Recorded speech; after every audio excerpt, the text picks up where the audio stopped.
Yang dikasih Tuhan, Shalom, selamat pagi. Apa kabar hari ini?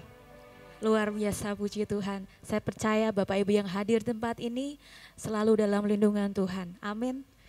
Terima kasih Tuhan, terima kasih Tuhan. Mari kita mulai ibadah kita dengan ucapan syukur kita kepada Tuhan. Terima kasih Tuhan, terima kasih Tuhan. Pagi hari ini Tuhan, kami datang di hadapan-Mu Tuhan. Kami hendak memuji, menaikkan, meninggikan nama-Mu Tuhan yang kudus. Terima kasih Tuhan untuk setiap kebaikan-Mu Tuhan. Terima kasih Tuhan, terima kasih Tuhan. Kami tinggikan nama-Mu Tuhan. Sebab hanya Engkau yang layak terima pujian. Kami mau selalu bersyukur, baik dalam suka dan duka. Terima kasih Tuhan.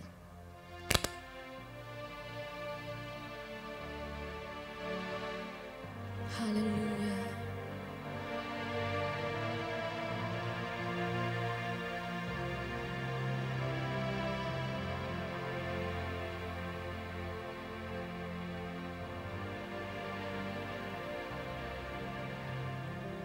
Yesus,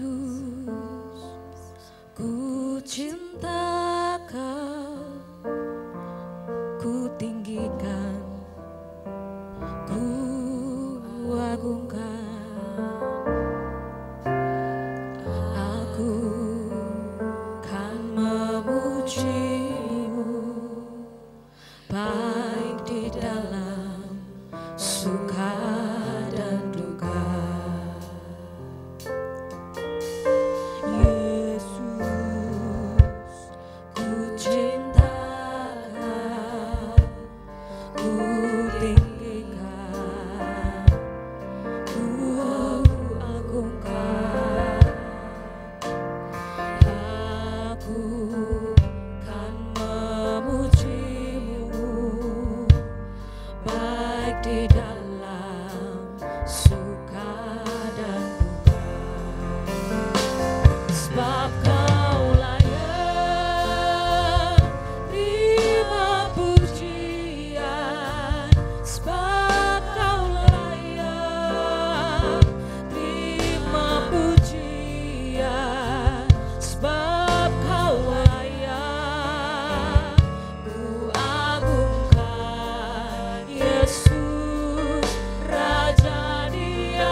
Di dalam suka dan duka.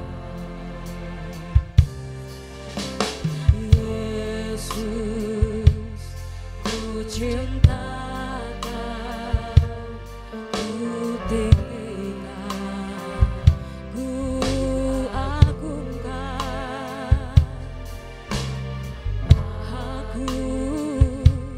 Aku kan memuji-Mu, baik di dalam suka dan duka.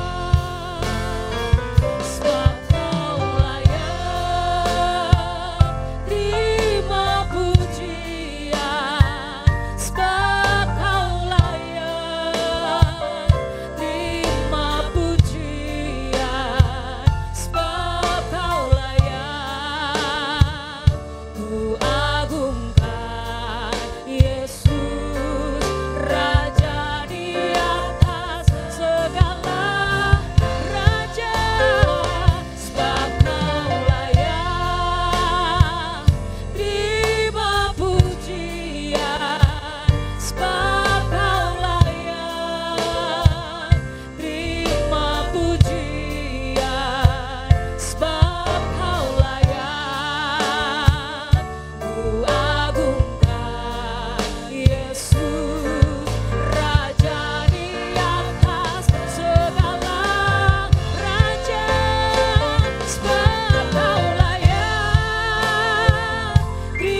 sebab Kau layak terima pujian, sebab Kau layak terima pujian, sebab Ku agungkan Yesus.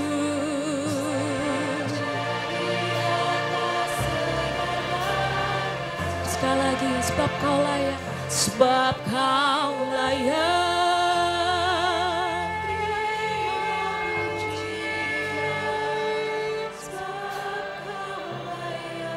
Sebab hanya Engkau yang layak tuh terima setiap pujian kami Tuhan. Hanya Engkau. Ku agungkan Yesus, Raja di atas segala raja, sebab Kau layak terima pujian, sebab Kau layak terima pujian, sebab Kau layak. Ku agungkan Yesus.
mengucapkan syukur-Mu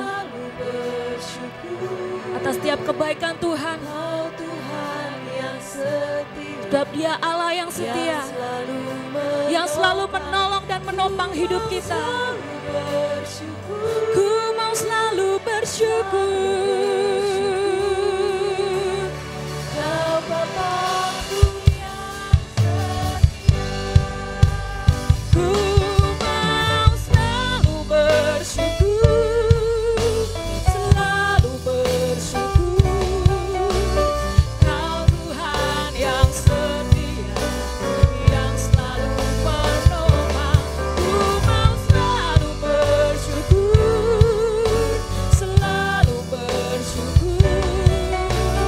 Kau Bapa-Ku yang setia. Ku mau selalu bersyukur, selalu bersyukur Tuhan.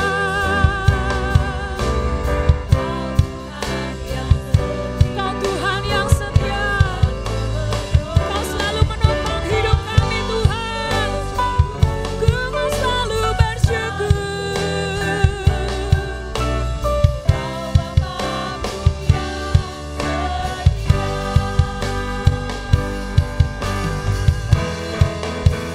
Ku mau selalu bersyukur, selalu bersyukur. Kau Tuhan yang setia, yang selalu menopang. Ku mau selalu bersyukur, selalu bersyukur. Kau Bapa-Ku yang setia. Ku mau selalu bersyukur. Mari bersyukur. Kau Tuhan yang setia, Dialah yang baik, sungguh teramat baik. Ku mau selalu bersyukur. Kau Bapa-Ku yang setia. Kau Bapa-Ku yang setia. Kau Bapa-Ku yang setia. Kau Bapa-Ku yang setia. Kami selalu bersyukur. Terima kasih Tuhan. Terima kasih Tuhan. Terima kasih Tuhan. Terima kasih Tuhan untuk setiap apa yang telah Engkau perbuat dalam hidup kami Tuhan. Kau Tuhan yang setia selalu menopang hidup kami Tuhan. Kami mau selalu bersyukur kepadamu Tuhan, baik dalam suka maupun duka Tuhan. Sebab kami tahu Tuhan, Kau Tuhan yang setia, yang selalu menolong, yang selalu melindungi hidup kami Tuhan, menaungi hidup kami Tuhan. Terima kasih Tuhan, terima kasih Tuhan. Kami mau bersorak bagi nama-Mu lebih lagi. Hanya di dalam nama Tuhan Yesus, semua yang siap untuk memuliakan nama Tuhan lebih lagi, mari bersorakan, katakan amin. Haleluya, haleluya, haleluya. Kurang semangat, haleluya. Mari kita bersyukur dengan penuh dengan sukacita, amin. Terima kasih Tuhan. Sebab Dia Raja Maha Besar. Mari kita datang menyembah Dia dengan ucapan syukur kita. Haleluya. Tuhan Raja Maha Besar. Mari datang menyembah Dia. Katakan Tuhan Raja Maha Besar. Mari datang menyembah Dia. Dia pencipta dunia ini, Dia membentuk gunung-gunung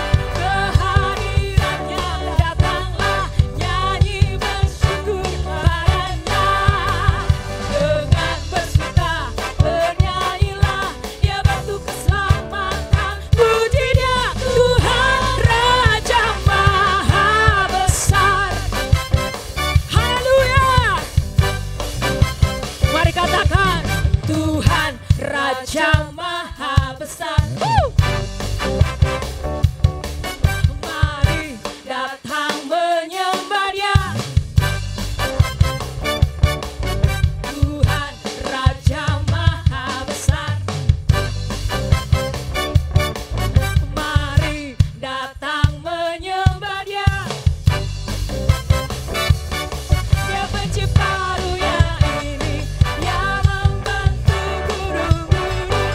Kehadirannya datanglah, mari bersyukur padanya. Dengan bersuka bernyanyilah, Dia batu keselamatan, puji Dia, Tuhan Raja Maha Besar.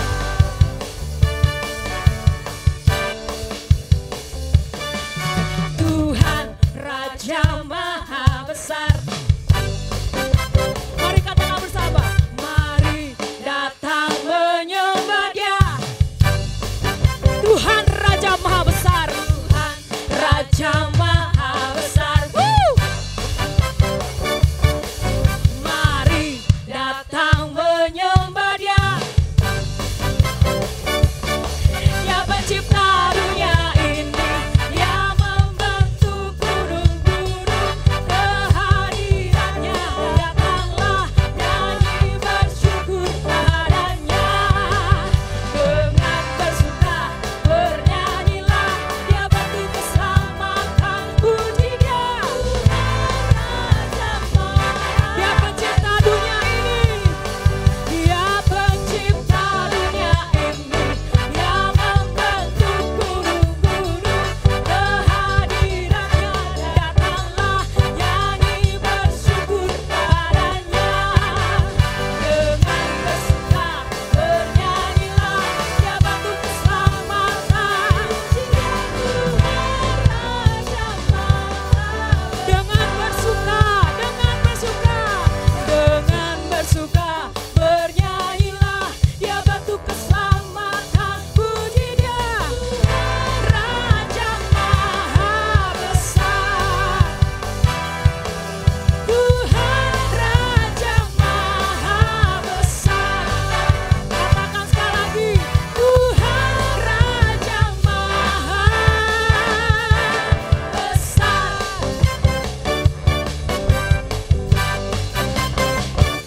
Haleluya. Tuhan kita Raja Maha Besar. Amin. Siapa yang dapat menandinginya? Tidak ada. Dia adalah tak tertandingi dalam dunia ini. Haleluya.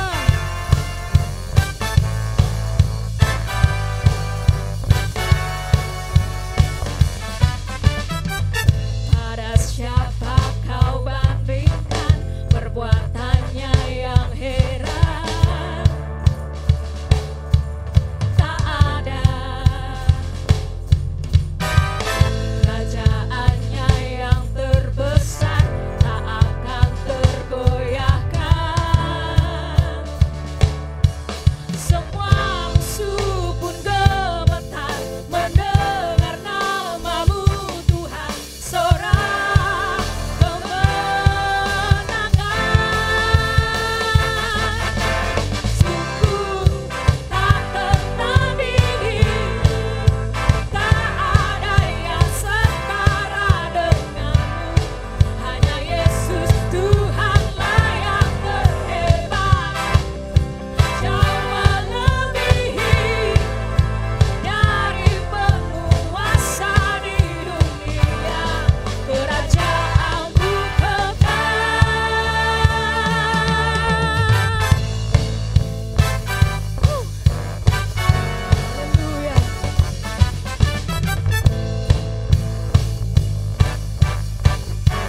lagi Tuhan. Haleluya. Kami tidak perlu takut Tuhan, sebab Engkau selalu beserta kami Tuhan. Kami tak perlu bimbang Tuhan, sebab Engkau adalah Allah penolong kami Tuhan. Engkau batu karangku Tuhan. Engkau meneguhkanku. Engkau menolongku Tuhan. Haleluya.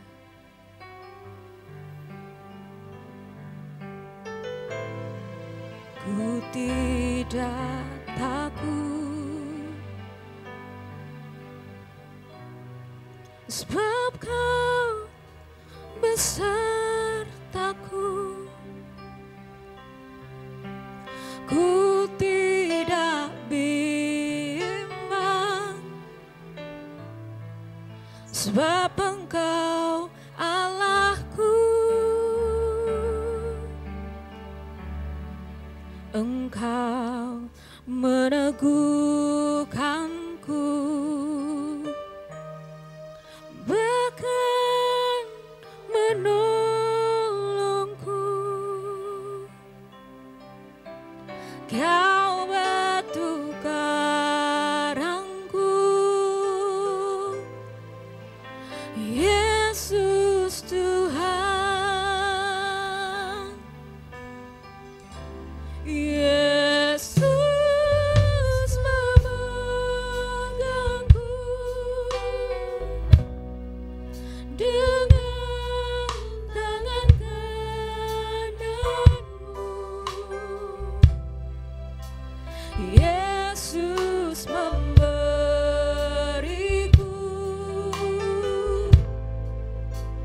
kemenangan. Yesus memegangku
katakan, Yesus memegangku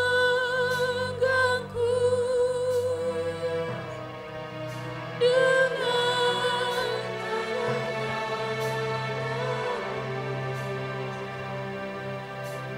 Yesus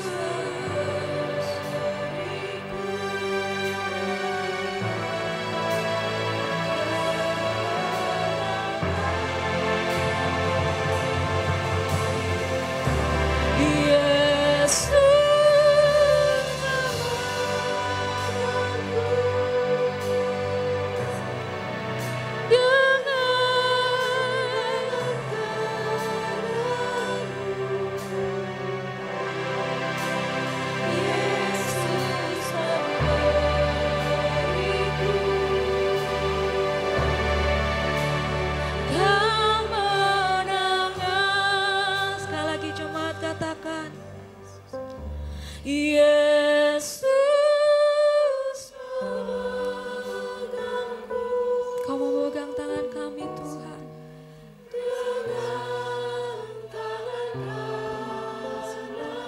Kau menolong kami Tuhan. Yesus memberiku. Kau memberikan kami kemenangan Tuhan.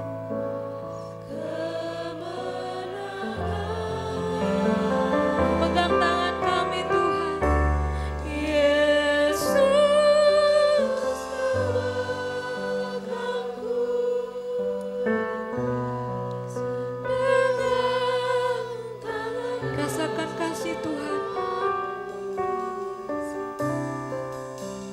Yesus memberiku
Bapa di surga, di dalam nama Tuhan Yesus Kristus, saat ini Tuhan kami akan mendengarkan kebenaran firman-Mu. Biarlah Roh Kudus yang beracara sepenuhnya atas diri kami semua ya Tuhan, termasuk hamba-Mu ini. Biarlah setiap perkataan yang dikeluarkan merupakan kehendak Allah. Dan setiap perkataan yang dikeluarkan membawa kemerdekaan dan kemenangan bagi setiap anak-anak-Mu.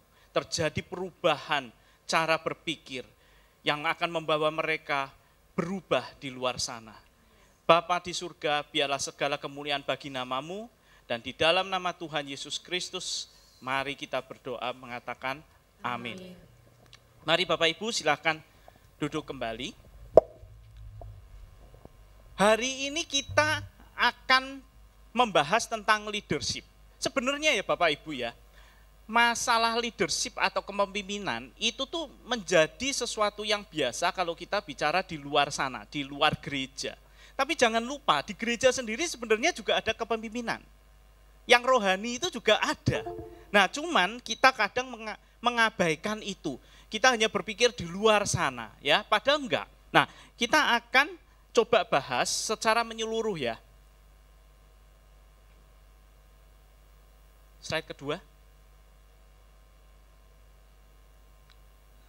Bisa dihilangkan yang tampilan, bentar ya Bapak Ibu sambil jalan.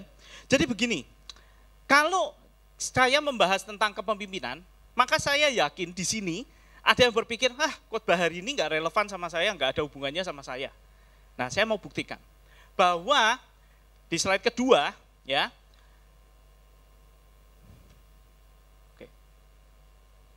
di slide kedua, ini adalah contoh-contoh jenis pekerjaan. Maka kalau kita katakan, kalau saya bekerja, ya saya punya memimpin di perusahaan, walaupun sebagai pegawai, tapi saya punya bawahan, oh ya itu relevan. Bagaimana dengan yang lain? Yang mungkin berpikir, wah tidak relevan. Karena apa? Karena saya cuma ibu rumah tangga, Bapak.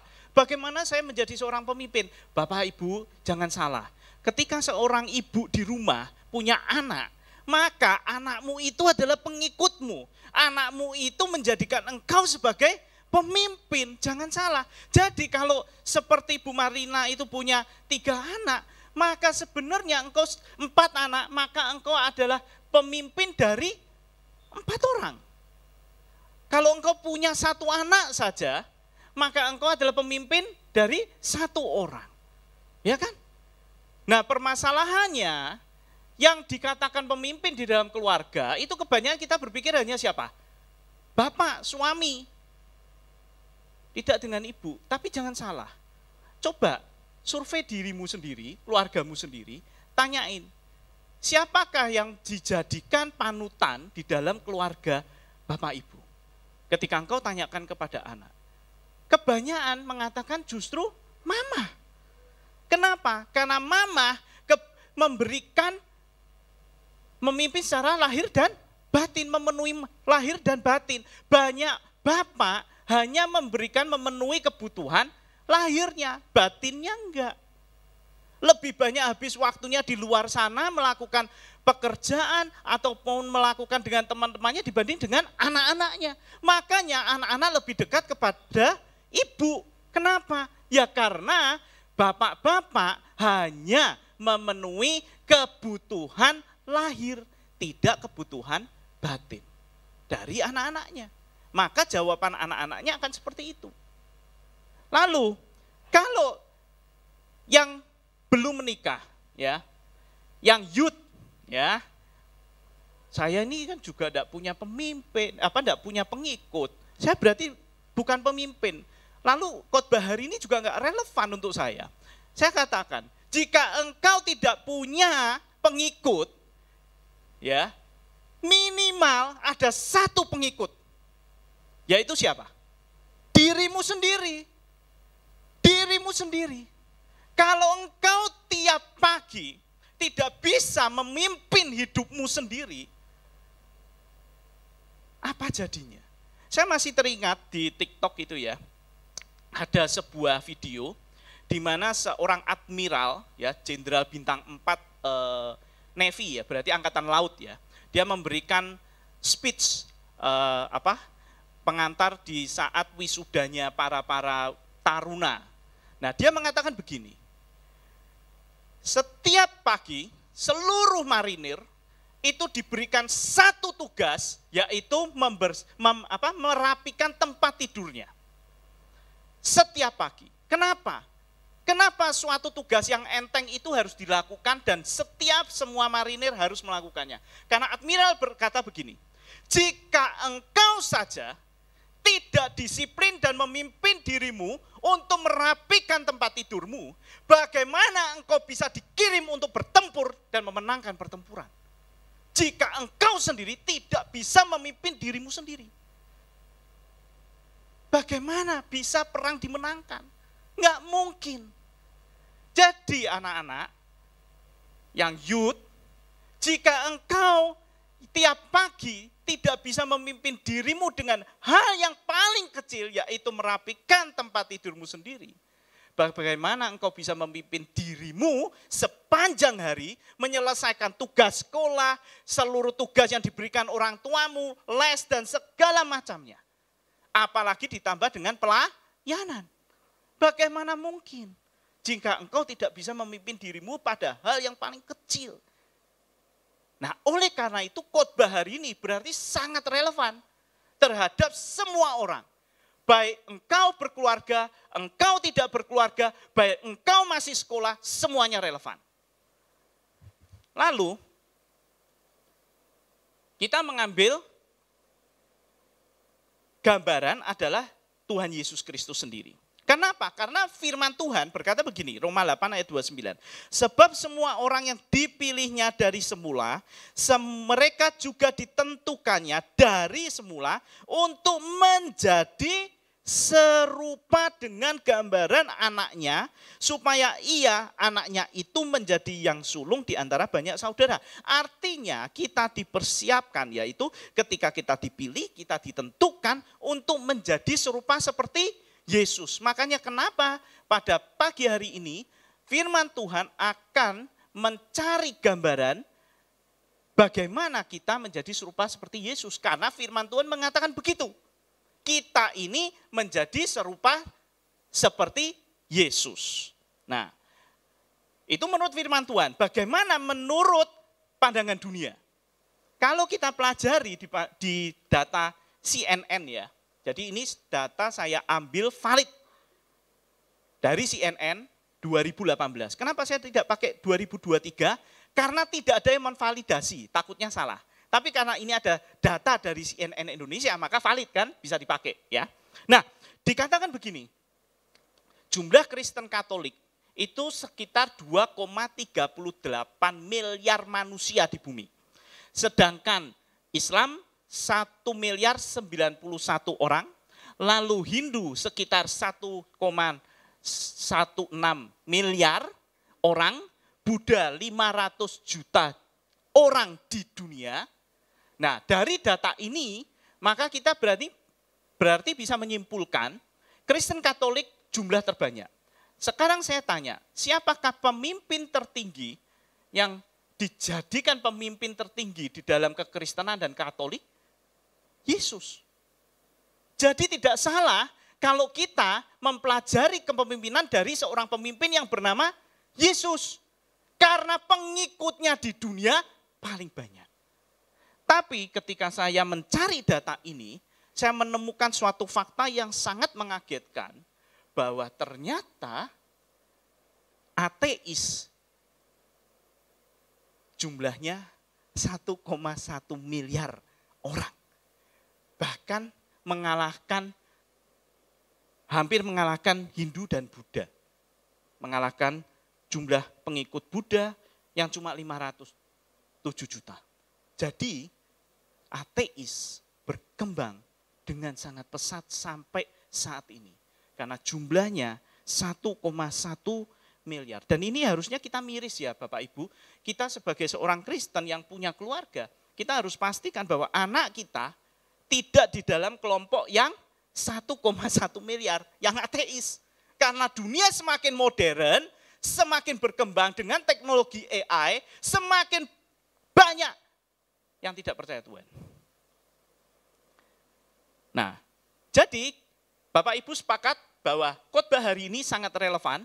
Yang kedua juga sepakat bahwa kita akan membahas tentang Yesus, tentang kepemimpinannya. Kenapa? Karena memang dia layak untuk menjadi pemimpin yang pengikutnya paling banyak di muka bumi ini saat ini. Nah, salah satunya adalah seorang yang visioner. Jadi Yesus ini seorang yang mempunyai visi, punya tujuan.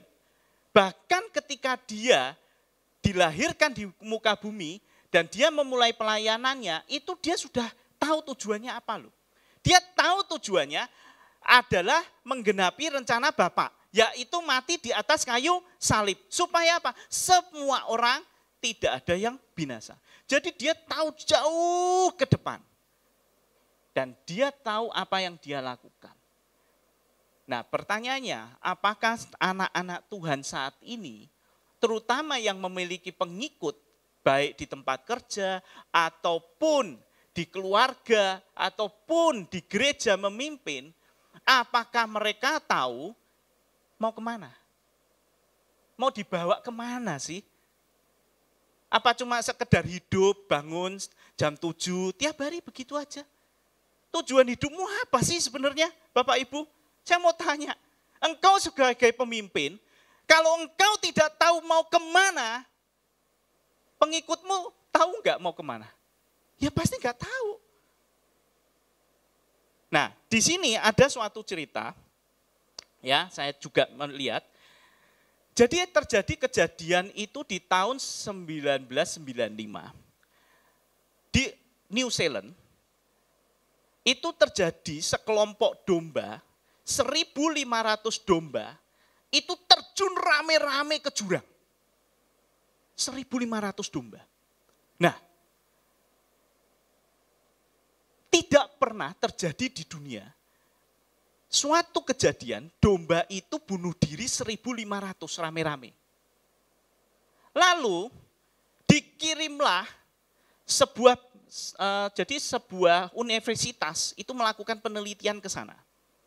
Pengen tahu, kok aneh ada kejadian 1.500 domba itu terjun rame-rame bunuh diri. Apakah itu berdasarkan cerita Alkitab? Enggak. Ternyata mereka menyelidiki. Kenapa ini? Kok bisa ya domba itu bunuh diri 1.500? Nah, sampai akhirnya berbulan-bulan mereka mencari data. Dan akhirnya mereka menemukan kesimpulannya begini. Sebenarnya mereka tuh enggak bunuh diri Bapak Ibu. Enggak ada. Permasalahannya adalah domba yang paling di depan kepleset masuk ke jurang. Dan 400 di belakangnya ikut. Enggak tahu bahwa itu jurang mati. Tapi mereka paling depannya masuk ke jurang, mereka pikir itu jalan yang harus diikuti. 400 melakukan yang sama. 1.500 berarti 1.100 domba di belakangnya, itu karena desak-desakan dari belakang mendorong ke depan, sehingga satu masuk, 400 nyusul, yang sisanya 1.100 kedorong dari belakang ikut masuk semua. Jadi sebenarnya boleh dikatakan bukan bunuh diri. Tapi hanya satu pemimpinnya kepleset, seluruh rombongan musnah. Makanya Bapak Ibu, seorang pemimpin harus punya vision, harus punya visi jelas. Mau kemana keluargamu mau dibawa, mau kemana perusahaanmu mau dibawa. Jelas sekali. Kenapa? Kalau enggak, satu saja yang kepleset, ayahnya kepleset dalam perzinahan, dalam perjudian, ya. Apa yang terjadi? Seluruh keluarga masuk ke jurang semua rame-rame. Itu makanya sangat penting sebagai keluarga Kristen, engkau pemimpin harus punya visi mau kemana. Nah, kalau engkau sudah tahu tujuanmu mau kemana, keluargamu mau kau bawa kemana, maka yang berikutnya adalah apa yang ada di dalam pikiranmu, visimu itu harus kamu sampaikan ke anak-anakmu, ke bawahanmu di tempat kerja. Supaya mereka semua tahu kita ini mau kemana. Sama dengan Yesus, dengan jelas sebelum naik ke surga, maka dia menyampaikan apa? Amanat agung. Jadikanlah seluruh bangsa muridku. Itu sesuai dengan Yohanes 3 ayat 16. karena begitu besar kasih Allah akan dunia ini, maka diberikannya anaknya yang tunggal supaya tidak ada yang binasa, melainkan dapat hidup kekal. Jadi visi ini sama Yesus dibagikan ke murid-muridnya yang berjumlah saat itu 12 dan lebih sekitar 500-an yang mengikut Yesus saat itu. Dan mereka semua menangkap visi yang sama untuk memberikan pengabaran Injil. Nah, sekarang berapa banyak pemimpin di dalam keluarga Kristen, berapa banyak pemimpin di dalam perusahaan yang beragama Kristen yang membagikan visinya, tujuannya mau kemana? Apa cuma sekedar hidup, makan, bangun, mandi, makan lagi, mandi, tidur. Tiap hari gitu terus sampai waktu habis dan dimakamkan. Begitu. Enggak, saya yakin enggak. Kita punya satu tujuan yang secara universal semuanya harus apa? Yaitu jadikan seluruh bangsa muridku. Itu kata Yesus sendiri. Jadi engkau harus punya rencana di dalam hidupmu, engkau punya tujuan. Lalu selanjutnya, nah gambar ini sangat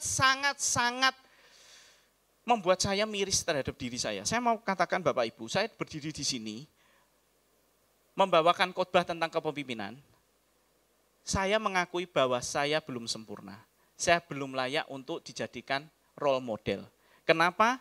Saya masih banyak kekurangan. Saya tanya kepada anak saya 3 ya, sebelum khotbah, makanya mereka curiga, ngapain sih Papa tanya-tanya, siapa sih role modelnya Chelsea, siapa role modelnya Kathleen Clary ya kan. Dan satu jawaban anak saya itu membuat saya kaget.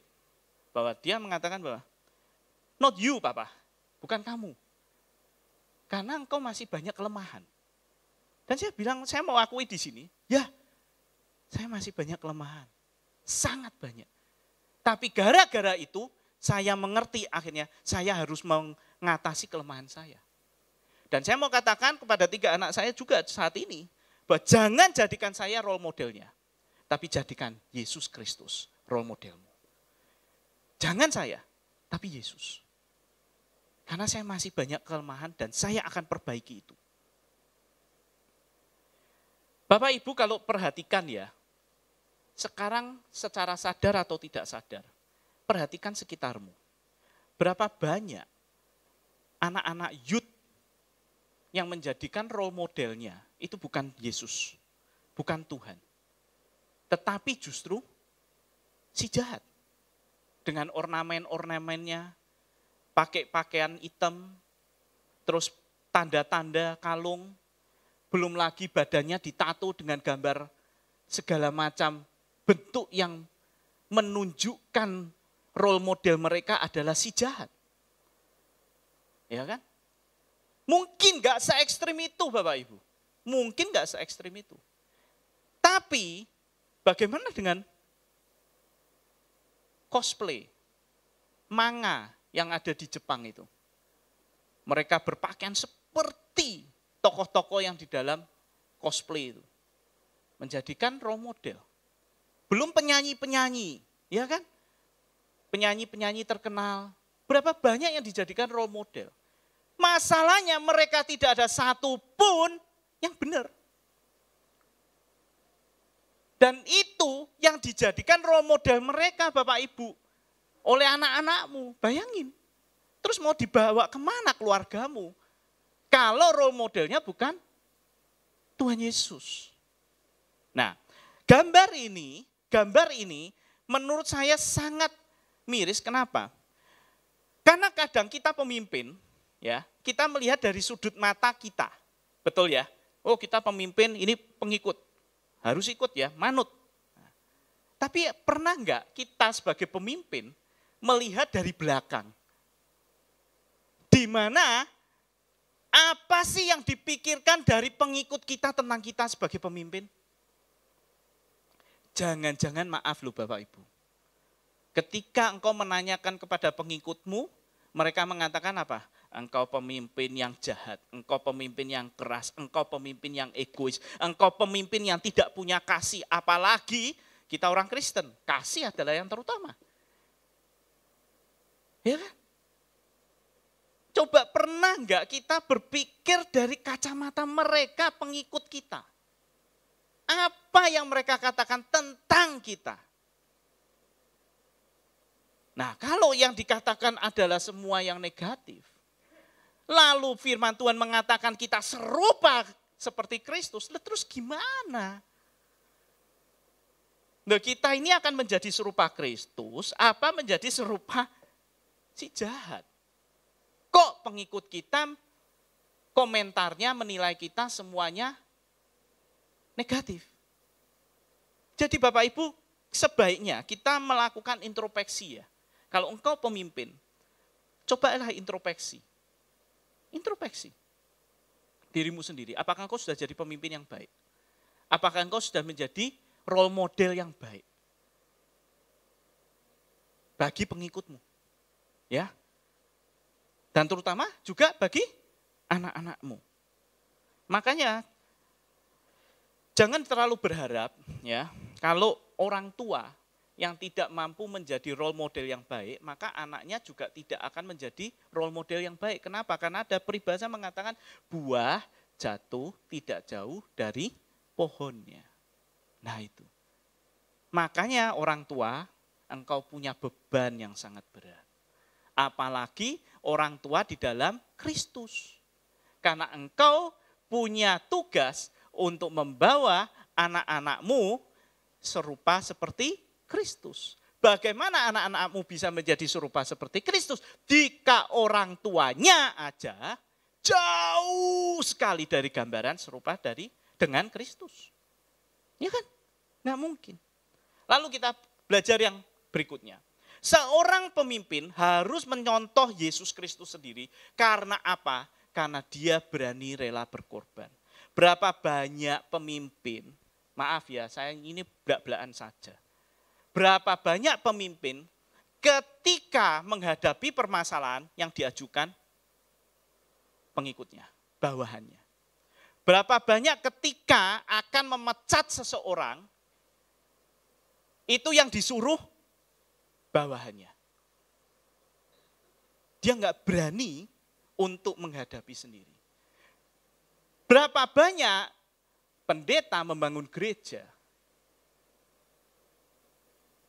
dia tidak berkorban, tapi dia suruh dombanya yang berkorban. Dan saya bersyukur sekali, saya melihat 2 gembala di dalam hidup saya. Yang satu sudah pass away, yang satu adalah Abuna sendiri. Sebagai contoh yang luar biasa, di mana ketika membangun gerejanya mereka masing-masing, mereka menjadi orang yang pertama yang mengorbankan harta mereka. Karena saya juga melihat berapa banyak pendeta yang ketika akan membangun gereja, yang dikorbankan adalah dombanya dulu. Bagaimana bisa domba-dombanya memberikan berkorban jika gembalanya tidak berkorban terlebih dahulu? Dan Yesus memberikan contoh yang terbaik. Dia memberikan jiwanya dulu. Sehingga ketika begitu banyak martir, 12 murid Tuhan Yesus berapa banyak yang mati martir. Itu kenapa? Karena mereka melihat Yesus sendiri sudah berkorban. Bahkan Petrus mengatakan, jangan aku disalibkan sama seperti Tuhanku, sebab aku tidak layak. Maka salibkan aku dengan terbalik. Bayangin. Kenapa? Karena Yesus telah memberikan contoh dengan mengorbankan dulu. Maka jangan engkau berharap menjadi pemimpin yang baik jika engkau tidak pernah berani berkorban untuk pertama bagi keluargamu. Gak bisa. Gereja juga sama, pemimpin di gereja. Gimana engkau bisa menuntut pengikutmu, pelayan yang lain? Dengan datang tepat waktu, melakukan segala hal yang terbaik. Jika engkau sebagai pemimpin tidak menunjukkan, memberikan yang terbaik juga. Gak bisa. Jangan harap. Contoh aja saya kuliah aja, ngajar. Ya kan? Kalau saya datangnya seenaknya sendiri, tidak ada punishment juga terhadap yang telat, maka murid datangnya juga seenaknya sendiri. Kenapa lah? Dosennya aja begitu. Ya kan? Jadi Bapak Ibu, jika engkau punya keluarga, berkorbanlah dulu untuk keluargamu, untuk pelayananmu. Supaya pengikut-pengikutmu itu akan juga berkorban seperti apa yang engkau lakukan. Karena Tuhan Yesus adalah contoh yang terbaik mengorbankan hidupnya sendiri. Kita paling korban apa sih? Waktu. Kita paling korban apa? Uang. Ada yang mengorbankan jiwanya, hidupnya? Enggak. Berapa banyak orang Kristen tadi berapa? 2,38 miliar. Berapa banyak yang berani mengorbankan dirinya, hidupnya untuk pengabaran Injil. Sampai mati di tempat di mana mereka diutus. 0,00000000001%. Nah itu kenyataannya. Lalu berikutnya Bapak Ibu.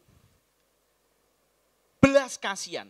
Nah ini kita pelajari Yesus sebagai pemimpin umat terbanyak di muka bumi. Itu dia penuh dengan belas kasihan Bapak Ibu. Nah coba perhatikan ya. Saya tuh suka memperhatikan gitu. Seluruh mujizat yang dilakukan oleh Tuhan Yesus, itu semua diawali dengan apa?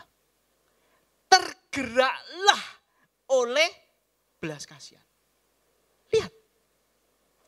Lihat, Tuhan Yesus melakukan mujizat, itu selalu diawali tergeraklah hatinya. Ya kan?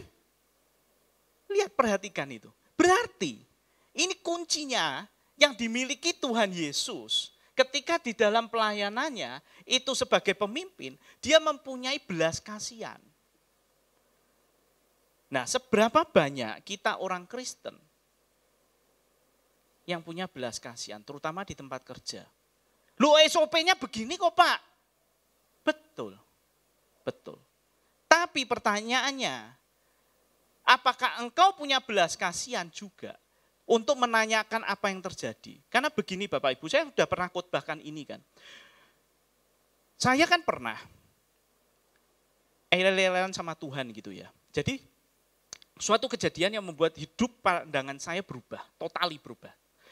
Yaitu ketika saya parkir di gang pinggir, ya kan. Lalu tidak ada yang parkiri, saya mau beli ngoyang, ya kan, yang di situ. Saya tidak promosi. Nah, lalu tidak ada yang parkiri, saya parkir sendiri. Lalu setelah selesai beli, saya mau keluar parkir, mobil saya mau keluarkan, sudah setengah badan, baru keluarlah tukang parkir lari minta duit. Dan saya marah, dan saya tidak mau kasih uang. Kenapa? Saya prinsip, kamu nggak kerja. Kamu nggak kerja, jangan berharap minta uang. Ya kan? Saya kan ngajar entrepreneur. Jadi juga sama saya ngajar. Kamu nggak kerja, ya jangan harap usahamu berhasil. Nah, saya berprinsip benar kan? Benar, tidak ada yang salah. Dan tapi kan saya tidak ada belas kasihan, saya tinggal aja udah. Kamu tidak layak. Ya kan? Saya benar. Tapi di dalam perjalanan pulang, Tuhan itu berbicara, Roh Kudus berbicara. Kamu salah. Kamu temui orang itu. Saya bilang, enggak mau saya bilang. Saya benar, dia yang salah. Dia tidak melakukan tugasnya, saya bilang. Lalu apa yang terjadi? Selama 3 hari saya nggak bisa tidur. Kenapa? Karena suara itu ngomong terus di dalam hati. Temui orang itu. Dan akhirnya karena 3 hari saya juga nggak bisa tidurnya. Ya, akhirnya saya menyerah dan saya bilang, oke Tuhan, kau ingin aku berkati orang itu karena saya mengambil berkatnya 2.000. Oke, saya kembalikan 50 kali lipat. 100.000 saya akan bayar orang tukang parkir itu. Saya bilang. Lalu apa yang terjadi? Hari ketiga itu saya cari dia. Dengan saya parkir agak lebih jauh. Ya. Saya agak lebih jauh. Kenapa? Karena ya saya mau pastikan bahwa ini suara Tuhan apa enggak gitu ya. Tuhan kalau memang engkau suruh nemui dia maka orang itu ada, saya bilang. Kalau orang itu enggak ada berarti bukan suaramu Tuhan. Oh, saya masih ngeyel. Lalu saya lihat dari kejauhan, enggak ada Tuhan. Enggak ada, benar enggak ada saya bilang. Tapi enggak, cari. Ya udah, akhirnya saya nyebrang, saya tanya sama ibu-ibu yang duduk di trotoar. Jadi saya parkir kemarin di sana, ini seberangnya saya cari di sini. Ada ibu-ibu duduk. Saya tanya, Bu, kemarin 3 hari yang lalu ada tukang parkir di sana, cowok pakai topi, topinya hitam, saya bilang. Orangnya di mana? Ibu itu dengan gampangnya cuma jawab begini, itu. Gitu. Ternyata cuma sejarak berapa ya, cuma 3 meter. Orang itu, tukang parkir yang markiri saya yang pakai topi itu duduk di situ ternyata sama temennya. Tapi saya nggak lihat sama sekali, benar. Saya bisa nggak lihat sama sekali. Padahal cuma trotoar, ibunya duduk sini, orangnya, tukang parkirnya duduk sini. Tapi saya nggak lihat. Luar biasa kan? Akhirnya saya datengin kan, tukang parkir itu, saya tepuk, terus saya bilang, Mas, saya orang yang 3 hari lalu parkir di sana, di seberang, tapi nggak bayar, saya bilang. Sekarang saya mau bayar 50 kali lipat 100.000. Nih, saya keluarin 100.000. Yang membuat saya terkejut adalah cara dia merespon. Ternyata saya sudah pernah ngetes ya, seluruh murid saya tes semua di kelas. Tidak ada satupun orang yang bisa menjawab apa yang dikatakan dari tukang parkir itu. Sama sekali nggak pernah sampai detik ini. Dan saya pernah khotbahkan bahwa tukang parkir itu mengatakan, artinya apa Bapak Ibu? Dia bisu. Kalau dia bisu, dia tuli. Kalau dia tuli, dia tidak tahu, tidak dengar. Ketika saya masuk parkir dan ketika saya keluar parkir, dia tidak dengar. Tapi dengan amarah saya mengatakan saya benar, engkau salah, dan aku menghakimi dia dan tidak memberikan haknya. Dan detik itu saya tahu, saya masuk mobil, saya nangis sama Tuhan. Terima kasih Tuhan, aku telah membuat kesalahan yang begitu besar dalam hidup saya. Saya dengan mudahnya menghakimi orang. Tapi saya tidak pernah tahu apa yang terjadi sebenarnya. Jika saya tahu dia bisu tuli Tuhan, tidak mungkin aku bersikap seperti itu.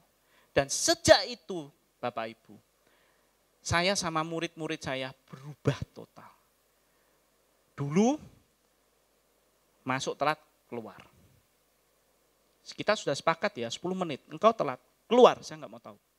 Engkau nggak mengerjakan tugas, 0, saya nggak mau tahu. Alasanmu ban kempes kek, komputer mati kek, nggak mau tahu saya. Aturan sudah dibuat. Tapi sejak itu saya berusaha memahami apa sih kesulitan mereka. Kenapa mereka kok hilang, nggak masuk kuliah berkali-kali. Saya tanya, kenapa?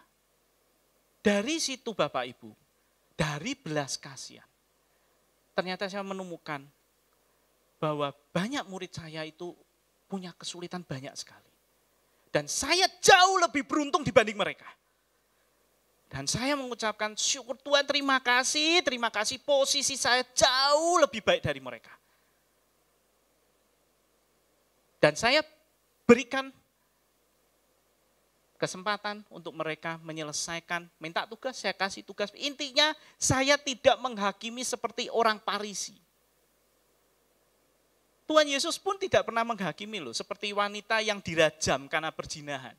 Semua meminta untuk dirajam dengan batu. Tapi Tuhan Yesus hanya menuliskan sesuatu di tanah.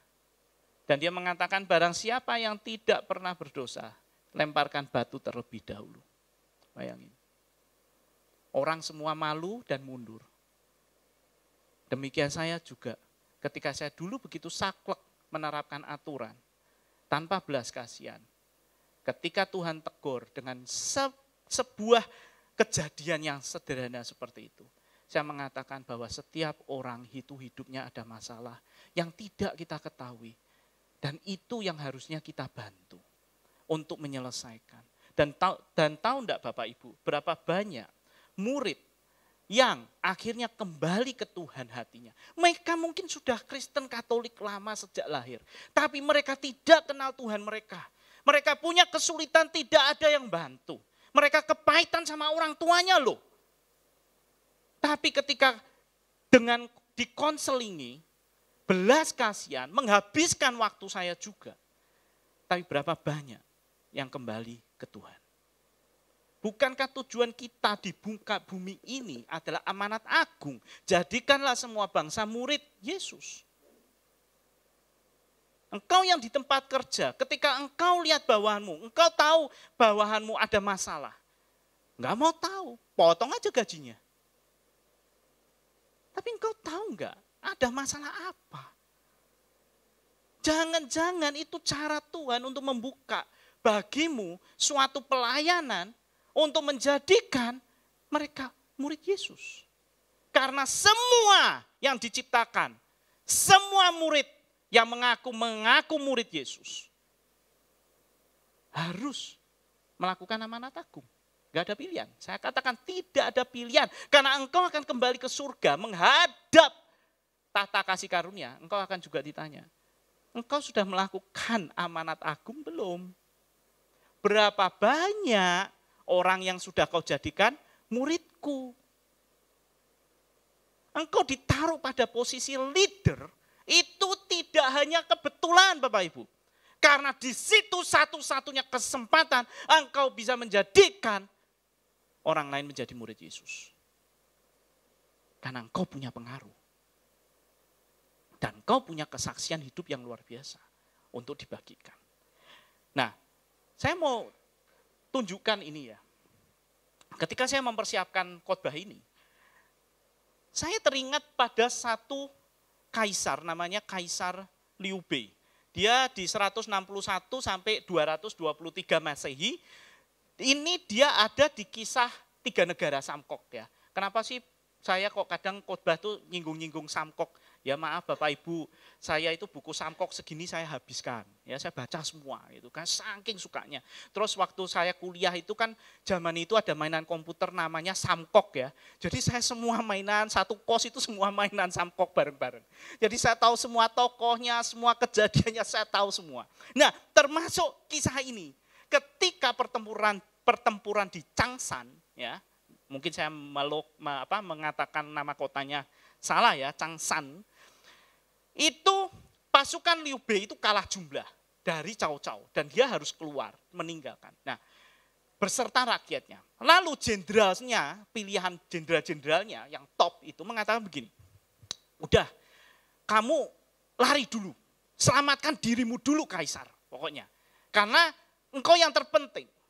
Rakyat itu sudah nantilah, itu yang kedua. Tapi Kaisar Liu Bei mengatakan begini, enggak. Saya tidak akan pernah meninggalkan rakyatku, dia bilang. Jikalau saya harus mati, saya akan mati bersama rakyat saya, dia berkata. Wah, lalu dia mengatakan satu perkataan yang luar biasa sampai saat ini saya ingat terus dan saya ajarkan ke murid-murid saya. Saya juga enggak tahu ya, kenapa dia mengatakan ini. Padahal ini juga konsep di Alkitabiah loh. Jadi dia mengatakan begini, dengan kedua tanganmu, engkau bisa menguasai, bisa memimpin 10 orang. Dia bilang. Dengan pikiranmu, maka engkau bisa memimpin, menguasai ratusan orang. Tapi dengan hatimu, engkau bisa menguasai dan memimpin seluruh rakyat. Sebuah negara, seluruh rakyat akan mengikuti engkau jika engkau memimpin dengan hati. Bapak Ibu, 3 hal ini sesuai tubuh, jiwa, roh. Roh ada di mana? Di hatimu. Ya? Jadi, ini Alkitabiah.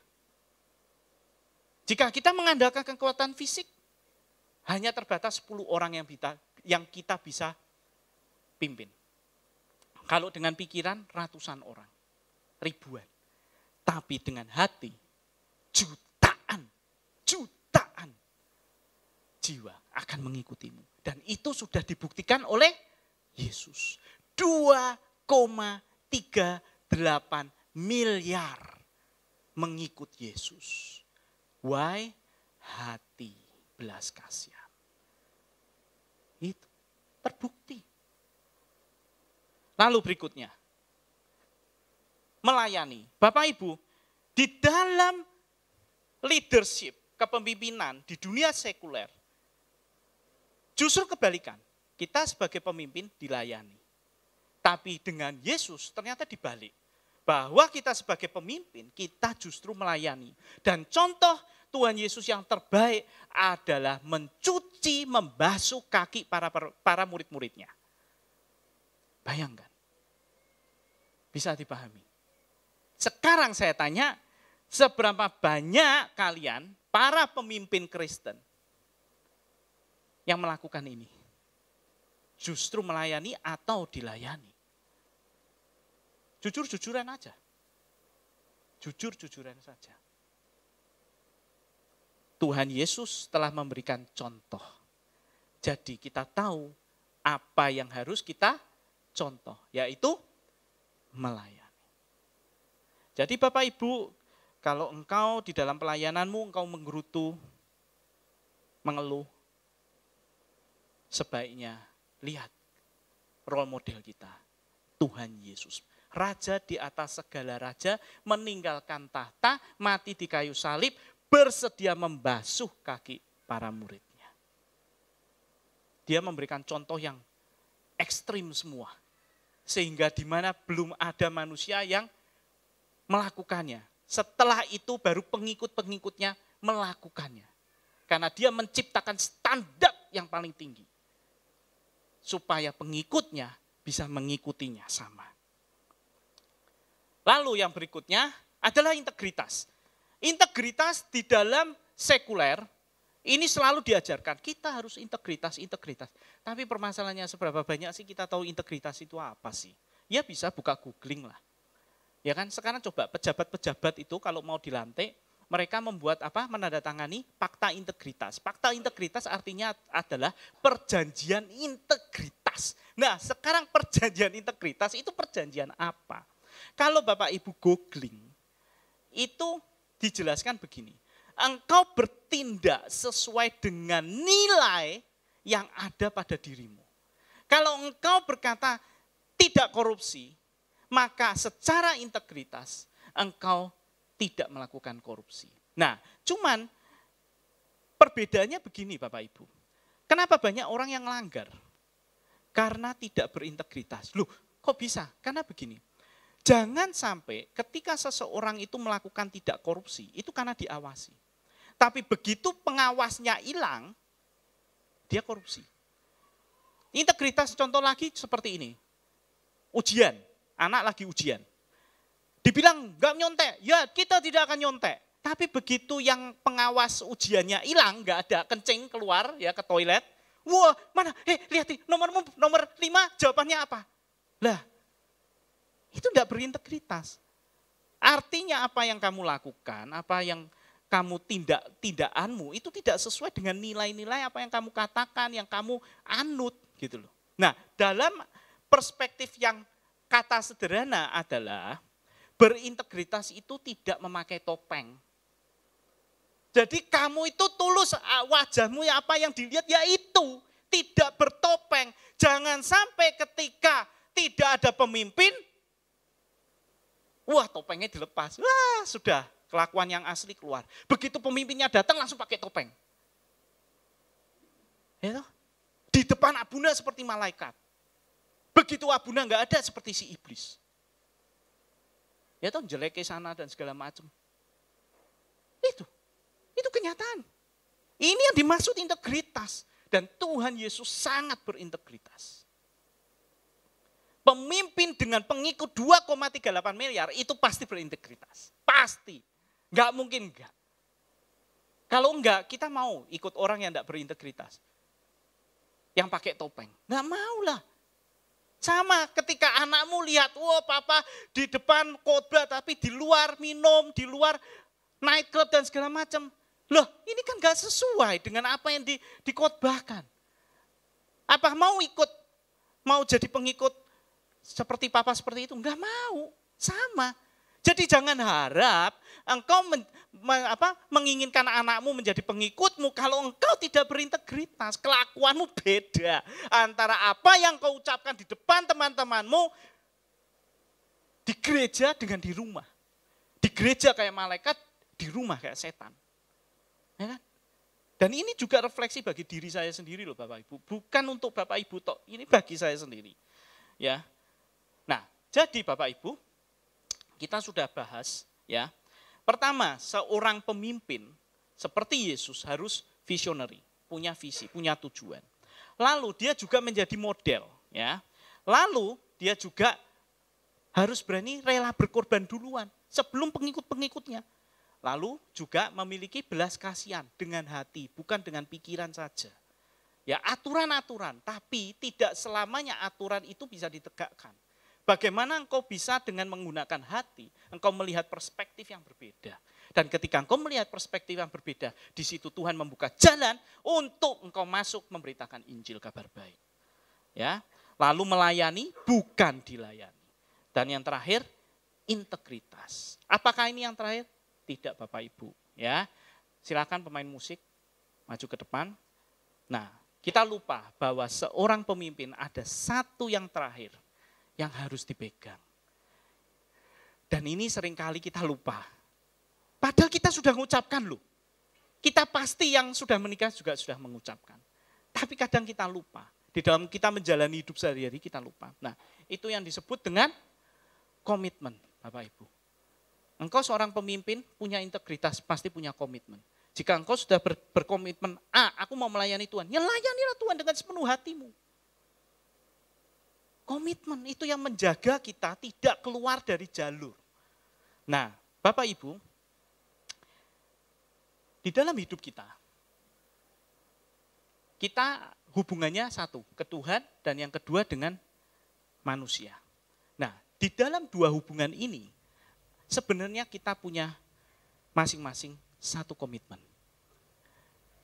Dan itu sudah banyak yang kita ucapkan. Pertanyaannya, apakah engkau masih ingat? Apakah engkau masih ingat dan masih menghidupi komitmenmu itu? Nah, saya ajak Bapak Ibu, komitmen pertama yang ingin direfresh, diulang kembali, kita sebagai pengikut Kristus adalah Yosua 24 ayat 15. Saya mengajak Bapak Ibu untuk memperkatakan firman Tuhan ini dengan keras. Dan terutama di kalimat terakhir, akan tetapi aku dan seisi rumahku akan melayani Tuhan. Ini ketika engkau mengatakan ini, engkau seolah-olah berhadapan dengan Tuhan dan engkau mengatakan komitmenmu ini bahwa Tuhan, aku dan seisi rumahku akan melayani engkau. Ini komitmenmu di hadapan Tuhan. Setelah mungkin sekian lama engkau sebagai seorang Kristen sudah lahir baru, tapi apakah engkau tetap memegang komitmenmu dengan seluruh isi keluargamu untuk tetap setia melayani Tuhan dan memilih Tuhan dibanding Allah yang lain. Maka ketika Bapak Ibu di dalam hidupmu, ketika sampai saat ini engkau pernah memiliki Allah yang lain, maka engkau juga harus berkomitmen untuk mengikuti Allah Tuhan Yesus Kristus kembali. Mari kita saya ajak untuk mengatakan perkataan firman ini 1, 2, 3. Akan tetapi, jika kamu menganggap bahwa tidak baik melayani Tuhan, pilihlah pada hari ini kepada siapa kamu akan melayani. Ilah yang disembah nenek moyangmu di seberang sungai Efrat, atau ilah orang Amori yang kamu diami negerinya. Akan tetapi, aku dan seisi rumahku Tuhan akan melayani engkau. Biarlah komitmen ini didengar oleh Bapa di surga. Lalu yang kedua, saya ajak setiap jemaat Tuhan yang sudah menikah, yang memiliki pasangan, untuk bangkit, berdiri, sepasang yang memang pasangannya ada di sini. Silahkan bangkit. Ya. Nanti perkatakan lagi ya, janji pernikahan ini, komitmen ini yang akan kita jaga. Ya. Dengan ketika saya, maka sebutkanlah namamu. Ya, lalu dan seterusnya. Di sini kita ingin merefresh kembali. Silakan yang punya pasangan. Mungkin Pak Ferdi juga tidak apa-apa berdiri, Pak. Ya. Atau Bu Inge mau turun silahkan. Ya. Bu Siska juga mau bersama Pak Joni di belakang maju. Peganglah, pegang, tangannya dipegang ya. Tangannya dipegang ya. Tangannya dipegang. Oke? Yang punya pasangan tapi nggak ada di tempat ini saat ini, tetap mengatakan hal yang sama, ya. Oke, mari kita katakan bersama-sama ya. 1, 2, 3. Saya, Yimi Iskandar, di hadapan Tuhan dan jemaat, mengambil Aurel sebagai istriku yang sah dan satu-satunya. Saya berjanji akan selalu setia mengasihimu, mendampingimu, melindungimu dalam keadaan kelimpahan maupun kekurangan, sehat atau sakit, sampai maut memisahkan kita. Amin. Mari kita nyanyikan lagu ini.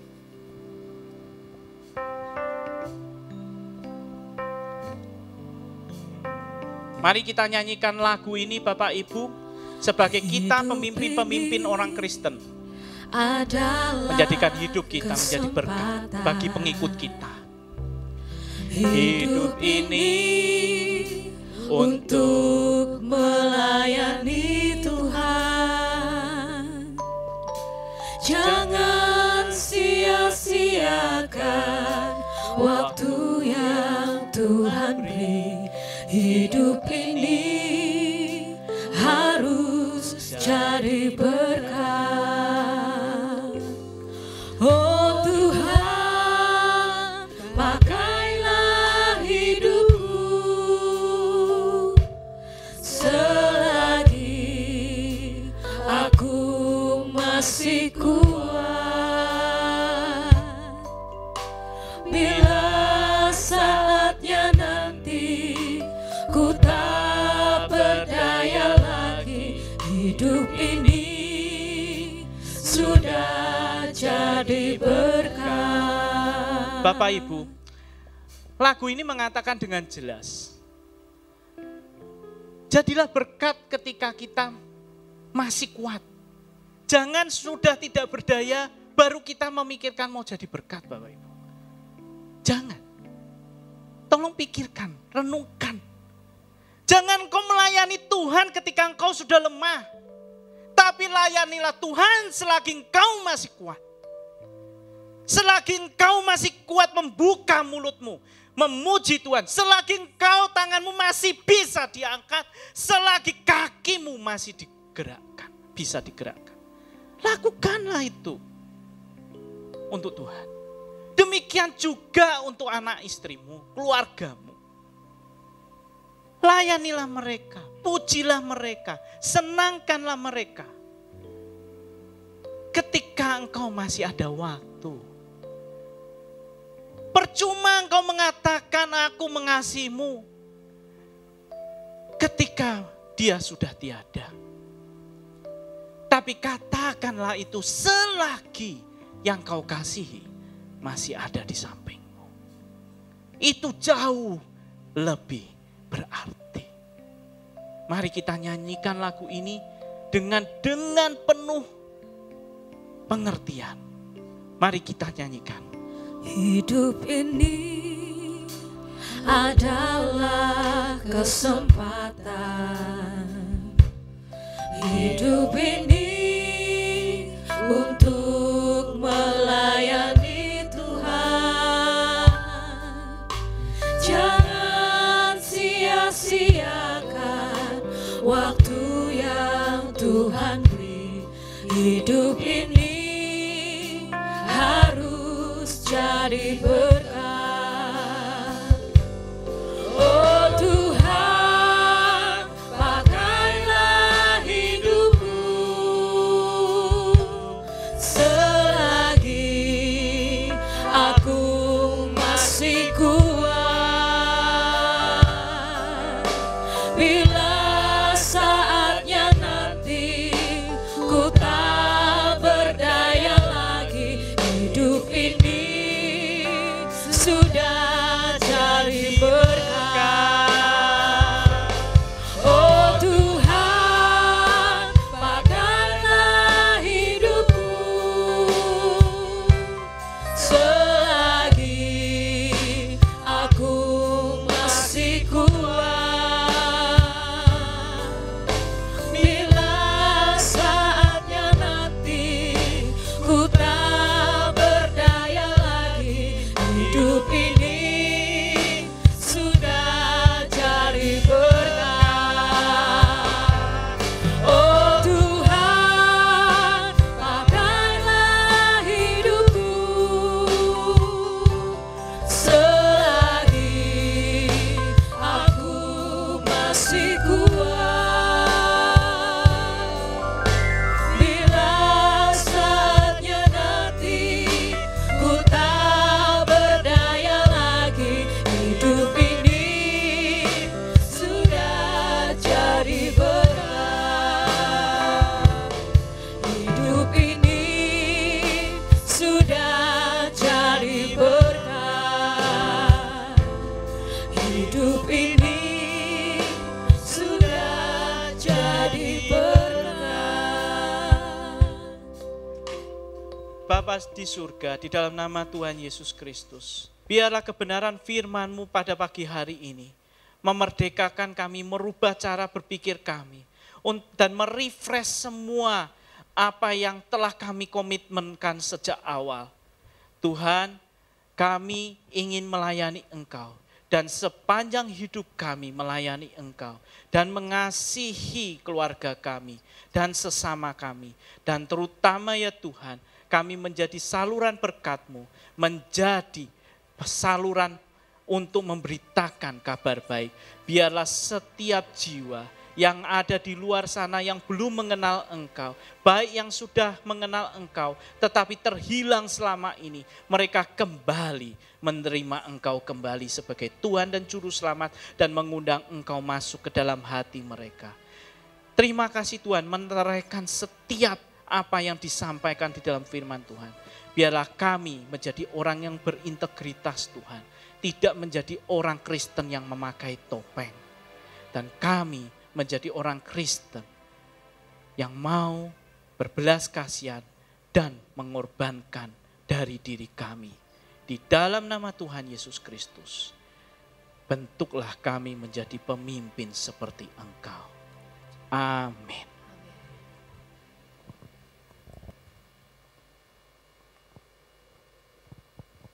Shalom Bapak Ibu, semoga Bapak Ibu diberkati dengan firman Tuhan pagi hari ini. Gembala dan jemaat mengucapkan terima kasih atas pelayanan Pastor Jimmy Iskandar, kiranya Tuhan memberkati keluarga pelayanannya. Kami menyambut jemaat yang baru pertama kali hadir dalam ibadah G2CC, dan jika belum memiliki ibadah gereja, kami menantikan kehadiran Bapak Ibu untuk ibadah di G2CC berikutnya. Info gereja dalam sepekan. Nanti sore ada ibadah online pukul 17.00 di channel YouTube Pastor Sony Saluku. Kemudian hari Rabu tanggal 18 Oktober ada firman online melalui Zoom dan YouTube pukul 19.00 bersama Abuna Sony Saluku. Kemudian Break to Prayer hari Jumat tanggal 20 Oktober pukul 17.00. Ibadah Youth hari Sabtu tanggal 21 Oktober pukul 16.30. Dan ibadah sekolah minggu tanggal 22 Oktober pukul 17.00 akan diadakan di halaman gereja. mengucapkan selamat ulang tahun dan selamat ulang tahun pernikahan kepada Bapak Ibu yang merayakannya minggu ini. Tuhan Yesus memberkati dan memberikan umur panjang. Menghimbau kepada Bapak Ibu Saudara, jika ada anggota keluarga yang sedang demam, flu, batuk, dan pilek tidak diperkenankan untuk mengikuti ibadah secara onsite. Harap mengikuti secara online. Tetap menerapkan protokol kesehatan dimanapun kita berada serta beraktivitas. Demikian info gereja dalam sepekan. Selamat hari Minggu, Tuhan Yesus memberkati. Shalom. Mari anak-anak sekolah minggu maju. Mari Bapak Ibu saya undang untuk mengangkat tangan. Kita berdoa untuk mereka. Ingat ya Bapak Ibu, mereka adalah pengikut.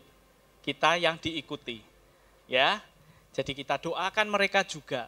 Karena mereka suatu saat juga akan menjadi pemimpin seperti kita, ya. Mari kita berdoa. Bapa di surga, di dalam nama Tuhan Yesus Kristus, berkatilah anak-anak ini ya Tuhan. Karena mereka ini adalah penerus-penerus daripada iman kekristenan ya Tuhan.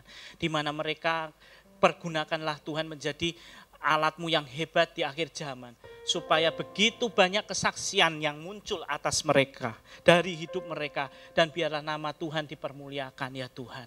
Tuhan, janganlah Engkau memalingkan wajah-Mu atas mereka ya Tuhan. Tetapi ingatlah nama mereka untuk selama-lamanya. Di dalam nama Tuhan Yesus Kristus kita berdoa. Amin.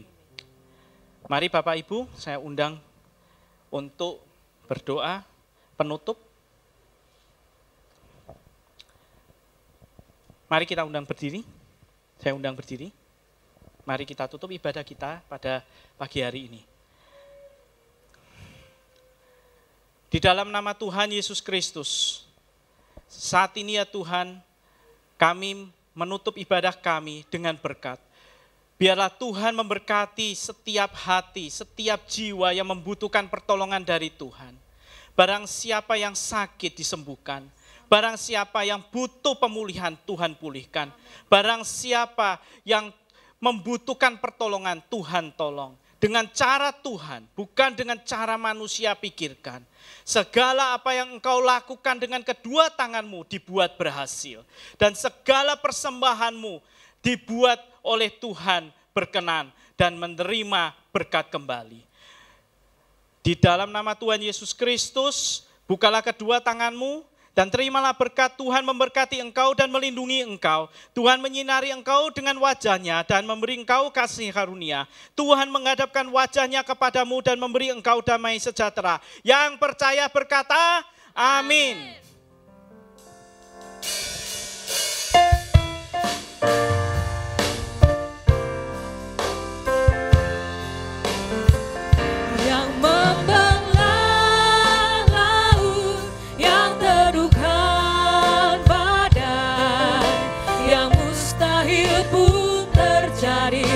Karena kuasa-Mu yang pegang hidupku, yang buka jalan.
silakan duduk Bapak Ibu, silakan ambil saat teduh sejenak.